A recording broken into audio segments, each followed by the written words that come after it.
আসসালামু আলাইকুম। পাকিস্তানে বাংলাদেশিদেরকে ঠকায় নাকি ইনসাফ করে দেখি। আমরা হচ্ছে এখন বাদশাহী জামে মসজিদ থেকে বাইরে হয়েছি। ভাবলাম যে একটা ঘোড়ার রাইড নিই। ঘোড়ার রাইড কত টাকা নেয় দেখি। ভাই বাহার জানে কা কিতনা? बाहर जाने का कितना? दोनों पे 300। 200 में दो। दोनों पे 300 आपने बैठना है, किसी और ने नहीं बैठना।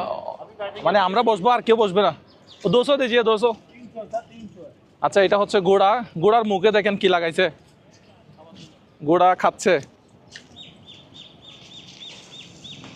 এটা হচ্ছে শিখ ধর্মের যারা অনুসারী তাদের হচ্ছে গুরুদুয়ারা। ভাই 200 মে ভাই 200 টাকা নিচ্ছে। 200 টাকায় কয় মিনিট সরাই? 300। হ্যাঁ না, 300 টাকায় কয় মিনিট যাই দেখি। আচ্ছা বিসমিল্লাহ। আমরা দুজন যাব, আর কেউ যাবে না দেখি। বসছি। আমরা এর আগে দিল্লিতে অনেক জায়গায় আমার এগুলো চড়া হয়েছে, তো এবার পাকিস্তানে চড়তেছি। 300 টাকা দিয়ে দেখি কতক্ষণ আমাদেরকে এই ঘোড়ার গাড়িতে চড়াই। এই পাশে হচ্ছে লাহোর ফোর্ট, আর ডান পাশে হচ্ছে বাদশাহী জামে মসজিদ। বাংলাদেশে যেরকম আখের রস বিক্রি করে, ওইখানেও সেম দেখেন আখের রস বিক্রি করে। এক গ্লাস মনে হয় 50 টাকা নিবে না? 100 টাকা বাংলাদেশি টাকায় 43 টাকা নিবে আর কি। শরবত খাইলে এমনি পানির শরবত খাইলে জানে, পানির শরবত খাইলে 50 টাকা নেয়। इधर वाला इधर वाला कौन सा? वो गेट है, इधर 1 नंबर है, उधर 5 नंबर है। 1 नंबर पे। 1 नंबर पे जाना। হ্যাঁ 1 नंबर, 1 नंबर গেটে নিয়ে যাবে দেখি।